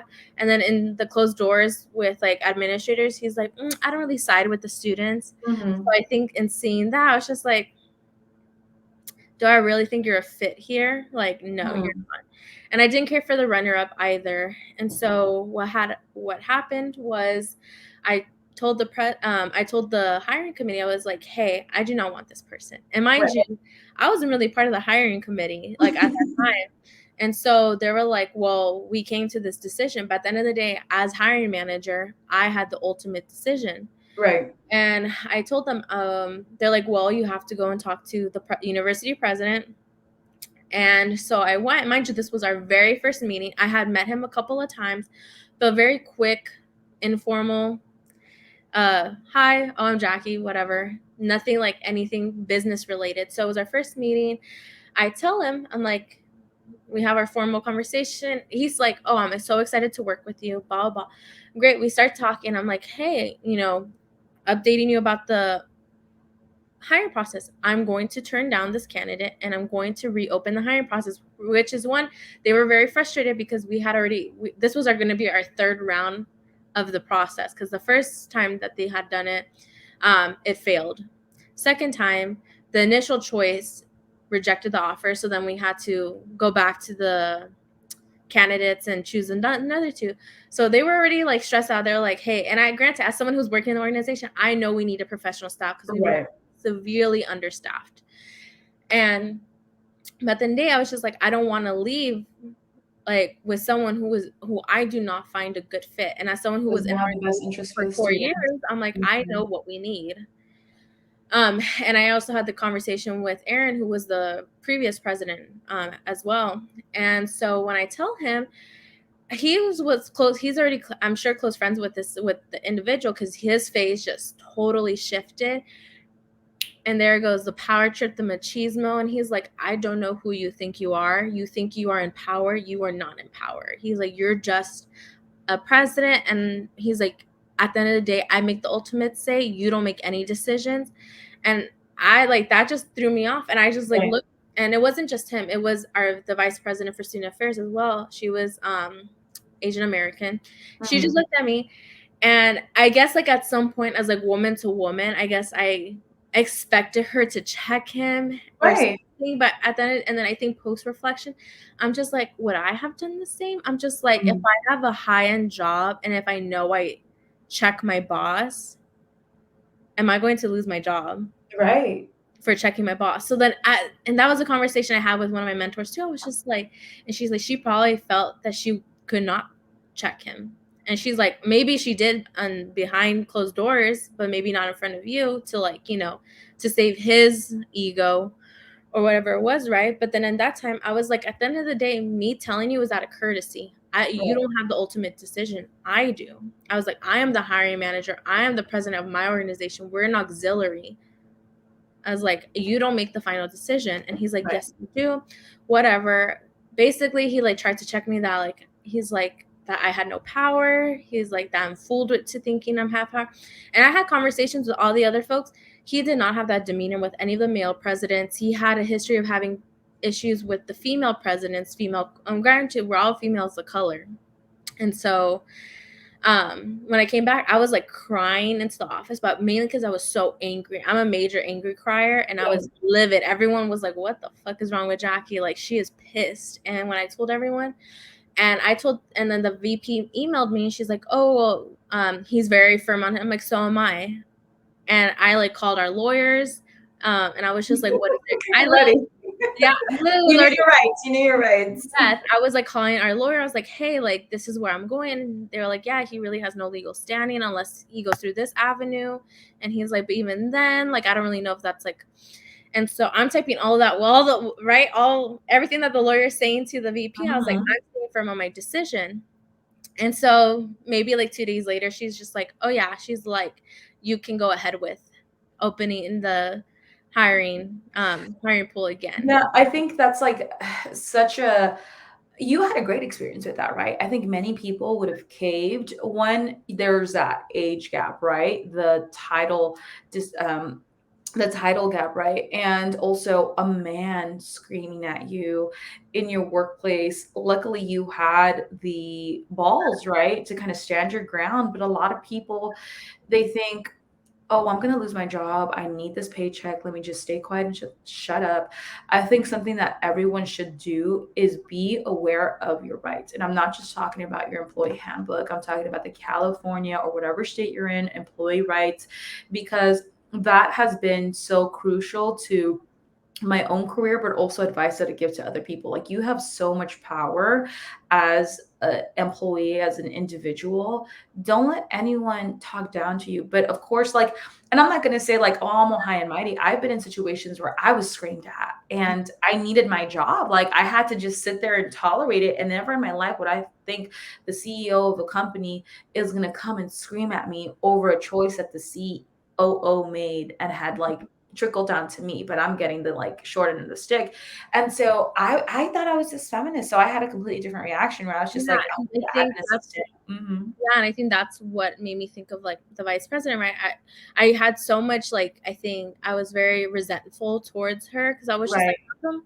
Like, I'm a girl, like, I'm a woman half your age. I mean, I was a girl, I was, like, 19, 20, and I was like, You guys are in your 50s." Like, But the difference is that's his boss, like, you're protected in yeah, student and government that's what I'm leaders who saying, like, graduated, yeah. in that specific situation, there's, like, immediate I'm like, "How come you didn't stand up for me?" Like, Mhm. "You let this man yell at me, like, dehumanize me, belittle me." I was like, "You didn't say anything?" But and then talking to my mentor, she was like she would lose her job probably. She's like and Yeah, it's so true. In my head, I'm like, "Damn." I was like, let's say I wanted to be university president, and he's telling me like, "Oh, after I step down, like, you're next in line." Am I gonna check this man if, like, that's my right. next right? So I think that even the conversation like morals, the political aspect of behind it, your career trajectory, and I was like, "Oh, fuck." I was like, "That's a mind fuck of a situation."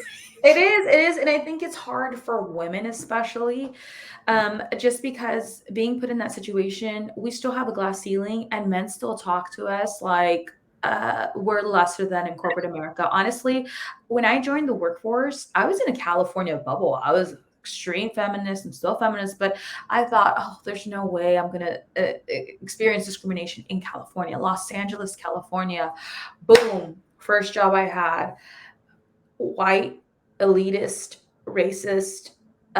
He allowed like sexual inappropriate conduct at work, like weird comments, just very inappropriate, talking down to all of the female staff of color. We all got treated drastically different to everyone else. If you weren't in an executive office, you were treated like the help. And so jumping into like corporate America and realizing that and seeing I need to find a company that doesn't share these values that are and honestly, it is hard because it is still deep rooted into anyone that's 50 plus. Even a lot of the Gen Xers still share that same boomer mentality of just women are here, men are here, women of color are down there. And navigating that and knowing, you know what? For me, the reason I tolerated it was because my resume was garbage. Like I had nothing of value. This company had name recognition, the people within the organization were a great network opportunity. And I just told myself, I'm sucking it up for a year. It is a stepping stone. It is horrible. I hate it. The pay is bad, but I need to suck it up for my resume. And I wish I didn't have to. I wish I had that. But again, as first gen, like I don't have that fallback. I had just moved out. I'm not moving back in with my parents.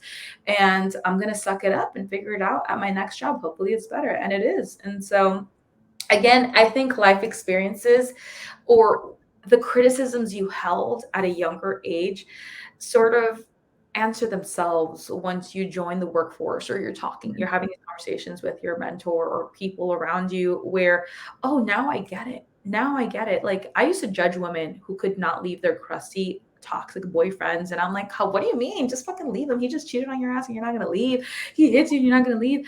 Bitch, I stayed with a really toxic ex-boyfriend. And then I was like, oh, I was such an asshole. Like, I understand now. I wish I didn't go through that experience, but it humbled me. And again, these life experiences as you're growing up, you realize, okay, I was flawed and we can all grow from those things. As long as you're growing and you kind of understand, you move forward. But then also, I regret not reviewing the organization once I left. I think that is something that everyone needs to fit into their best practice. You really do need to expose these companies, these CEOs, these managers, because if it isn't being brought to light, no one is going to improve them. And if you're too afraid to lose your job or to say something while you're employed there, do it immediately after you're done because I wish I could have ended their careers. But um, I did want to kind of talk into, oh yeah, so your experience again. So was that like your only experience that, because that was you at a very young age. Now you in your womanhood, what would you say would be something more Well, recent? um I think in terms of like identity, I think with like USC, that time I had full blonde long hair. Yeah. So I remember going working and we'd have these students and they'd come in and it was really interesting because it was normally the students who like looked whitewashed themselves that were making Mm, it wasn't the brown kids, it wasn't like anybody else, it was literally the kids who looked whitewashed as fuck. Right. Oh, they're letting a güerita work here. And I just looked at them and I'd be like, you're talking to me? I'm just like, you look just as white. And like Right, if not more. and like they were literally Spaniards. So I was like, what the fuck? So bad. And so But the colonizers still colonizing. yeah, so I was just like, okay. And I would say that was probably it in terms of like identity. But I think like when I first started working here, I during the summer I worked for the IEB committee, which is like inclusion, equity, and like belonging. And what we did, it was like really work on spaces for staff of color, and then also we were working on like a DEI class for like the student leaders. And we had one guy who was, I think he was like Salvadorian and mixed with some other Latin identity, and he came from UPenn and he was still wrapping up his master's program. But fuck, that man was so obnoxious. Mind you, we're a committee of like all women of color, literally Right. all women of color, all have our master's degree. I think minus one person, but she's so brilliant. And this man who he worked at the Latino Center for UPenn, he thought he was like far more superior than us. Like in our different projects that we like volunteered for, he's like, oh, if you need feedback or if you need me to review your work, let me know and I'll give you feedback and review your work. Or if you need ideas, let me know. He's like, because I'm like a specialist in this area. And that just was rubbing me. I'm like, you are not a specialist. You're literally basically the same age as me.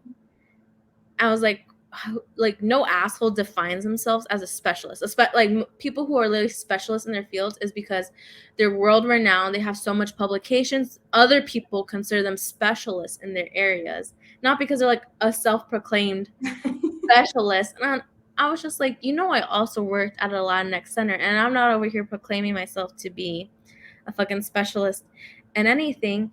And he was just like always giving feedback, like this machismo, like so quick to interrupt us. And not only that, on top of that, a perfect example of stealing. Like if I said something or someone else said something, he would like repeat it and literally sell it as if like it was his idea. And like that was just so infuriating. And I don't know if anyone else picked up on it or they just didn't want to say anything. And then I think at one of our committee meetings, I just kind of snapped. And I was just like, well, I was like, Juan, I was like, no, I was like, you're literally no better than any of us. I was like, you're not more educated on the matter than any of us. We're literally all probably at the same level, information wise, knowledge wise. I was like, so no one needs to run anything through you. Right. And he just like kind of just shut up. And after that, like, I mean, I was never talking to him, but I was like, we literally have a whole assistant director for DEI. If we were going to run anything by anybody, it would probably be them, someone with like 30 years of experience within the area of DEI work, versus some guy who just who is still finishing their master's program. And plagiarizing everyone in the room. So that was like very much infuriating. But I think you kind of touched on something kind of important, which is like being a young professional and having people steal your ideas or take credit for the work that you've done.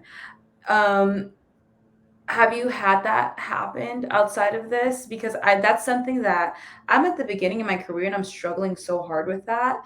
And it's something that I've tried coaching myself. I've like talked to mentors, and all the advice that I've been given is not one that I want to hear, because they just tell me, oh, eventually you'll get the credit. Like, just let people run with your idea and eventually people will know that it's you.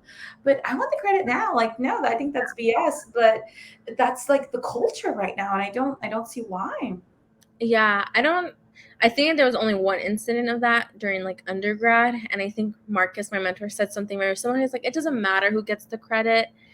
He's like, as long as, the goodness behind the thought or the idea gets executed. Right? It's to help the mission. So, blah, blah, blah. But I think for me, what I've done, if I think of something, I don't consult anybody. I don't tell anybody anything. It's until I'm in like generally the public space with everyone present that I'm like, oh, how about this? Oh my God, yes. That's smart. I'm not gonna give anyone the fucking opportunity to like, oh, Jackie told me this. So because it's between you and I, or one or two of us, and you go to the public space, it's like, yeah, it's like now he says, she says, versus like you, all 40 people are not going to, be like, oh, Right. yeah, I'll bullshit. Right. And I think it's kind of interesting that I feel like men are more, and this is just my experience that I'm saying this, men are more likely to steal your ideas than another woman, which is also aggravating. And it's hard because I think for me, something that has occurred is that, like, being a part of a huge organization, your ideas are so tiny, and if it's so there's so many layers to that, that of course any idea, no matter how great it is, it's going to get lost within the pipeline of getting it established. And it isn't until you reach a certain corporate level, being an executive, being a director, where then you get the recognition. But I am like 20 steps away from that. And so it's like, well, how do I have where do I have this outlet where I am getting credit, where I am getting the recognition? What is it that I have to do? I think if you're looking at your organization, see what committees, what groups you can join where your creativity is going to be seen, that visibility. Like, again, my organization is so big that we have groups. And so join a group, pitch your ideas there, and build your network and your name recognition as much as you can within a company, especially if you see a future within that. I did want to kind of talk about a few things, right? So one is rejecting a job, right? I think people are also, I think this is something that we experienced with you in your job, where you had applied to SLO, you got the job. And let me tell you, these corporations, they will fire you the next day they hire you if they don't like you. So don't feel bad when you're retracting your acceptance. You will not go to jail. You're not going to get sued. Like, you can, I remember that the hard way. And this was the advice I gave you. I was at my last job, and this girl, they offered her, she even asked for more money, and then she had an even better offer, and she quit the next day. No remorse, did not care. She didn't think twice. Like, I was feeling guilty, and I was with the organization for a year. I couldn't even like turn in my letter of resignation. And she was just like, oh, bye, I'm leaving. And so don't feel like you're obligated to stay with the company if a better opportunity lies within that. I had a colleague, she was older, and I considered her a mentor at the time, where she's like, why would you postpone getting paid more? Because at the time I was leaving and I was going to get a salary increase. And I was like, well, I don't know, maybe I should leave at the end of the year. It's like, no, if you leave today, you're going to get paid more today. And that really, just sat with me, and I said, you know what, you're right. Like, this company doesn't even want to give me a raise. Like, the mission statement is like affordable, or what is it, something about salary, right? Like giving salary to everyone, or I don't remember. And I'm like, and you guys aren't even paying me a livable wage. There we go, livable wage for everyone in LA County. And I had a weekend job at the time, and I'm like, I can't do this anymore. And I think in retrospect of just looking back at that, what was your mindset with like having to retract that and choosing to just go and do it? And what advice would you give people? I think for me, I was scared because a lot of people, like mentor wise, was like, you're going to get blacklisted. That's scary. And These are so, professionals giving this yeah, advice. they're like, because a lot of people in the student affairs know everybody in student affairs in some capacity. And they're like, even if you're not applying to the same university, if you apply to a different university, you know, and I like that did scare me. I was like, oh, Mhm. I'm like, it's my first job. I don't want to be blacklisted. So I think that was probably my biggest concern. Right. But I think second, well, yeah, that was my biggest concern, and why I was gravitating towards.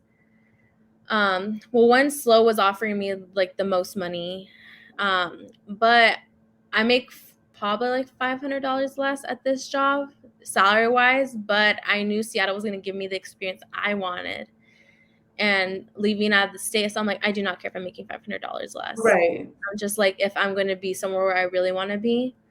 Um, so that's where my concern, and I think in that I did kill off my dad again when I said that. You know what? He's not. He's hot garbage, but he comes in clutch when. I'm like, that's probably my third or fourth time killing off my dad. I'm like, I hope they don't find my. I'm like, they probably see my LinkedIn updated. Right. Oh, I'm sure they did. They were like, she's working at Washington. But Yeah. I think your professional, unless you're canceled like a celebrity, corporations don't care. They are going to hire you. So I Yeah, think like I'm sure they had plenty of people lined up just in case. exactly. And I think being blacklisted or like ruining your reputation isn't as much of a thing as it was in the 90s and the 80s, where it's like, oh, you got kicked out of that law firm. Like every lawyer in town knew that Yeah. you were, you just got fired, you just got kicked to the can. Versus now, there's like millions of people everywhere. And you can just go get a job and start your life over, and it's Oh, not a problem. yeah, it's so true. So now I'm prepped for I interview. know, you're good. Hey, it's like, I'm not gonna accept this job. I think another thing that I had to learn on my own was negotiating pay. How is that for you? Because I learned, like when I first got offered a job letter, an offer, I was just happy to get money. I didn't have a job. So I was like, oh, 40K. Yeah, I'm making $0. Like I thought that was good money. And then you start paying bills and you realize that 40K is nothing. $19 an hour is nothing. And then it came to my second job and they had given me an offer and they were lowballing me. Luckily, I knew the range and I was with a colleague. She was older again. She's like, no, you need to negotiate. And she wrote the letter for me, or she wrote the email for me to counter, and I got more money. And she's like, don't be afraid. Like these organizations have money, and that's where you learn about range. Ask the talent acquisition, ask the hiring manager, what is the range? The range at the end is what their max is. So if they're lowballing you, write an essay, do whatever you need to do to just get them to get that to that higher number. And then that way you are maximizing on what they already have allocated for the position. What was your first salary negotiation like? I think it was probably midway through my grad program when I was applying for jobs. I was applying for full-time jobs and I was also applying for graduate assistantships. And at the time where I wasn't getting anything, but had just gone through so many rounds for some of the graduate assistantships, I got a call from some private university like Irvine, that was just like, hey, we got your application for this like level entry job. We think you're way too qualified. Yeah, they're like, oh, we're considering you for a manager role within like career. And I was nervous for that job because I'm like, I don't want to do anything with career services, and I'm not equipped to be doing anything managerial towards career services. So when I get in the interview, it's very clear I'm not equipped to do career services. I knew nothing about the area, nothing about the department, but the lady saw potential in me, I guess. And she's like, oh, how would you feel about college admissions? I have never entertained the idea of college admissions. I know that people get paid if you're like, are kind of like a recruiter, like you go out and Yeah. travel for like, right, for these talented kids, whatever. But even the idea of it, like, college admissions is so behind the scenes, and I don't like that. I like very engaged, like a lot of engagement with like Out of students, the field, right? yes, Outreach. programming, all of that type of stuff. So I was like, I don't know. And she calls me back maybe the day after, and she's like, hey, I want to offer you a job for college admissions. Mm. And I'm like, okay, well, what's the pay? It was like 40, 41. And I was just like, that is like nothing. Yeah, it is. And so I tell her, I'm just like, I'm over email. I'm like, like, I don't remember how I worded, but essentially like negotiate, right? And she's like, well, that's our base level pay. She's like, after like 6 months, if we see that like you're doing good, it goes up to like 45 or something like that. I was still like, I don't really know. Right. I mean, I did need a job, but then like right after that, I got a bunch of offers to multiple graduate assistantships. And so I think at that time, I'm just like, do I do 2 graduate assistantships? Because I could do 2. I was like, or do I do a full-time job? My mom was on me to do the full-time job. She was so mad when I didn't take the full-time job. But for me, the graduate assistantships were 2 vastly different assistantships. And to me, I was going to gain different experiences and different types of responsibilities, that to me would diversify my resume. Right. And I was going to actually enjoy those graduate assistantships over a job I knew I'd probably hate. Right. And I think that's another thing that I had given advice to someone once is, listen, you can be applying to jobs and you're not going to hear back for months, sometimes weeks at a time. Accept the job, and then as soon as you get something that you want, quit. Boom. That's it. That's it. Don't feel remorse. Don't feel like it's like a big deal. People do it all the time. Companies lay you off all the time. You're thinking about yourself. I think that's also something that I kind of wanted to touch base on you with, because you're so driven, you're so work centric, but making those decisions that you feel at the moment are just life altering. Like there's no going back to this. It's like, what is your assessment process to the pathway you choose? You know, stuff I feel like my one of my professors in my first year grad program said something is so simple, but I felt was so profound, and have literally used that in so many of my like major life decisions. He said, um, he's like, he's like, you'll know a decision is wrong. He's like, if you wake up the next morning and something doesn't feel right. He's like, but if you wake up the next morning and you feel like you can go on within your day, you made the right decision. Mhm. So that's literally the metric that I use, like from like decisions. I'm just like, am I going to be happy if I decide this, or is like, or am I going to wake up like sick to my stomach tomorrow morning? And Right. that's really like all I've considered. Like when I consider for like San Luis Obispo and this job, really the only thing that was holding me back was like the pay. And it was more because I had allowed my mom to get into my head versus like what I wanted and what I wanted to experience in this phase of my life versus like the pay. I'm like, great, I can move up and pay $500, Right. whatever. I was like, if it was like $5,000, $6,000, maybe a different conversation. But $500 over like an experience that I knew I wanted in my life in this current time, like I knew like deep down that I was gonna wake up knowing that I made the right choice. And I feel like that's just kind of how I utilized like that saying from my professor, because even from after that, like if I've made a decision like and I wake up the next day after, I have yet to feel sick to my stomach. So far it has guided me in the right direction because I always wake up fine. Right. No, I think that's like another important point. As Latinos, our parents hold so much influence over us, and it's how much you allow. Because there's one thing that your parents telling you not to do heroin, not to do drugs, and then there's another thing to your parent to tell you, don't take that career opportunity, don't go to that college, don't move out.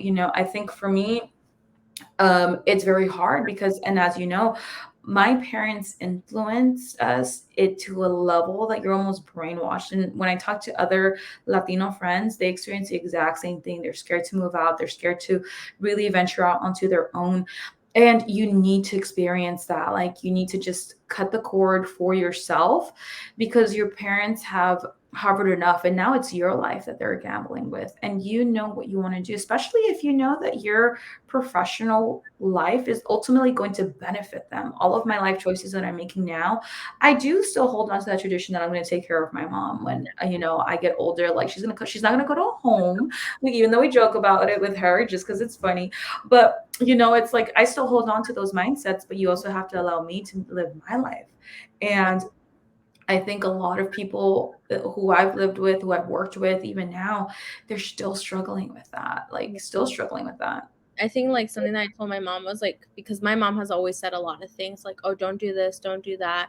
Even from like middle school, like if I wanted to run for like, I think like class president, and she's like, don't do it. I'm like, why would you not want me to do class president? And Right. just like, and I was like, I don't care what you're telling me, I'm gonna do it anyways. And then I literally like, she really did not want me to do it. I had my grandma, because we were supposed to dress up. My mom like made sure I was not dressed up for that. I had my grandma drop off like the clothes I was supposed to dress up in, like in secret, so that I could run for like class Wow. president. And Shout so out to grandma. I like, yeah, truly. And so I like told my mom, I was like, I know that you care for me, I know that you love me, but honestly, your parents normally do not have the best interest in for you. Like, I you're think not they're more scared than we are. yeah. Mhm. Yeah, they let that dictate. They're like, oh, what's in the best interest of my child, or what is going to make my child the happy. That's not what occurs to them at all. Right. And so I think I told my mom, I was like, I know that you care for me, I know that you love me, but you do not have the best interest. Like Right. and it's true. It's like no one has has better intentions for yourself than you. Exactly. No, I 1000% agree. And I think I also kind of wanted to like touch base on was your need, or you felt the obligation to take care of your younger brother, right? Your younger siblings, where it's like, I think that's also another thing within Latino siblings where you want to try to give your brother or your sister, the upper hand, like, hey, I struggled with this, you should do that. And they're not always going to take that advice, but your parents going to blame you sometimes. Like, I know Mhm. my parents blame me when they're not doing something right, or it's like, oh, you should just do it for them. And I'm like, what? Like, I love them, but they have to figure it out too. Like, I wasn't just giving this, I had to figure it out. And you're either going to take the advice or you're not. And if you're not, it's not my job to help your kid out of the struggle that they put themselves in. No, so true. I also kind of wanted to talk to you about what your drive is for your career. I think we can close it off with this because, again, you and I are friends. We're friends with like relationship advice, but we're also very driven and we know exactly what we want to accomplish. And it's a never ending journey to just getting to the top of whatever professional direction we decide to take. So, when you're ready for a new job, how do you go about preparing for that? And how do you stay driven after like rejection, or you stay driven when you really don't know what to do? What is your process for that? Yeah, I feel like in that time where like I was getting rejected from like every, even if it was a graduate assistantship, I was like getting Yeah. rejected. It was so hard to stay positive. And I remember I was even like in therapy, I was like breaking down because I was like, I don't feel good enough. I don't feel like I'm in the right field anymore. I'm like, I made a terrible decision coming into this grad program. I was like, I'm not getting jobs. And I think it was just so hard to stay positive, like when all I'm getting is like rejections. But like at some point, like my therapist was just like, you're always going to get rejections. You could be Right. like the best of the best, and she's like, someone is going to reject you. And I think also she's like, you also have to consider that's like COVID. And she's like, even if we're still a year after COVID, very much like the circumstances are very much COVID related. And I was like, yeah, you're right. And I think just like, I think talking to my mom, I think my mom, she's always like, you're meant, she's like, she's like, I love you. I love your brother. She's like, but she's like, as me, like, I've always seen you like meant for greatness. I've never, Right. she's like, you are not meant to be like an average employee somewhere. Like, you're meant to be like the High boss. level executive or a boss. Yeah. And so I think I've always just have had that mindset. I've always perceived myself that way, um, and expected that of myself. And so I think in every area, whether I was going to be a lawyer, I was like, I'm going to be one of the best lawyers. Right. Um, and student affairs, I'm like, I'm going to be a university president, like no exception. And like and on my job interviews, I'm like, yeah, I want to be a university president. And most people don't say that. Most people aren't like, oh, I want to be a university. People are like, oh, I want to be a director. I want to be I an want to assistant be in the field and figure it out or something. Yeah. director, executive director, maybe even a vice president. I'm like, no, no, no, no. I want to be the person who runs the whole show. And so I think for me, like my drive is like one, and like this is like what I've told like my boyfriend, um, other folks. It's just like my parents came to this country, and like for me, that motivates me. I'm just like, they didn't come here for nothing. My mom did not make the sacrifices that she did for nothing. Like my mom and dad worked hard to essentially have us in middle class. I want more than middle class. Right. And so like that's like my drive. I'm like, I want more than the life that I was given. Right. Our parents did not come here for complacency. Like, Yeah. they wanted us to thrive. And I think something, at least for me, that really helps, and like with anyone just kind of like feeling like they're at a dead end, if you have a job and you're applying to multiple positions, because this is something that I had to deal with this year, right? Where I have my job, I'm making okay money, I want to make more, I want a higher title, I know what my career goals are, but I'm getting hit. I was defeated. I was like in a defeated mindset. Like, call Jackie. I'm like really frustrated because I'm doing everything that I need to be doing as an employee to get recognition, to have the credit be given, to like have my bosses say, oh, you're amazing, you've outgrown the position. Like, everyone is telling me exactly what I want to hear, but I'm getting these rejections from the company that is giving me such great feedback. And it's just about pushing through that wall, that barrier, because eventually, heck, now I'm like starting my new position on Monday. And if I had given it up and I just said, you know what, I'm going to be complacent, I'm just going to keep this job, whatever, that's not for me. That's not in my cards. I mean, it's for other people. If that's what your life is, all respect. But if you really want to push yourself, don't give up. As cheesy as it sounds, it really does work. You have to grind it. Let yourself cry for 2 to 3 business days Yeah. outside of work hours, and then just suck it up and say, all right, I didn't get hired. Ask the people around you, why didn't I get hired? How can I improve? Yeah. And if you want to push yourself, self-improvement is needed. I analyze and assess myself all the time. Do I need to work on my presentation skills? Do I need to work on my communication skills? My grammar is still garbage. Guess what I did? I purchased Grammarly. I connected my personal laptop, my work laptop, my cell phone. I'm going to make sure that I sound prim and proper at all times, even if I don't during my personal life, because my career and the person that I am in the office is ultimately going to help me get to where I want to be. And that's another thing. You need to learn how to be political. It is not just for politicians. Be political 24/7. Jackie's probably like the one friend that I can be like super raunchy and just dumb outside of office hours or work hours or just personal life. But we're going to bring it back in together. It's like, hey, I'm going to take you to a network event. We know how to behave, we know how to act. And I think, again, stay driven and don't let complacency dictate your life, because you will be miserable. And guess what? It's your fault. It is. And I'm sorry to say that, the little Kim K motion. Like, people just don't want to work hard anymore. No, it's not necessarily that, but being depressed after seeing 100 rejections, it just means you should have applied to 300 jobs. Yeah. Unfortunately, and as women of color, minorities, unfortunately, we have to work 5 times harder than everyone else. And just keep powering through it. And again, surround yourself with like-minded individuals. Not to say that you only have to hang out with those people, but if my girlfriend is driven, if my guy friend is driven, guess what? I'm going to be motivated. I motivate other people. Jackie and I, we motivate each other. And that's key. The people you surround yourself with are either going to pull you down or lift you up, or you're going to go along with the ride together. So that's like another huge component to your career, the people you surround yourself with. Yeah. No, very fair point. And so that ends this segment. I want to thank Jackie for coming on. Thank you so much for all the listeners, and we will see you on the next episode. Thank you so much. If you have any questions, write them in the comment section below. And that's all. Jackie, I'll let you say goodbye. Thank you for having me, and congrats on your first podcast. I know, you're the first guest. Couldn't do it any other way. All right, everyone. Thank you so much. I'll see you next podcast.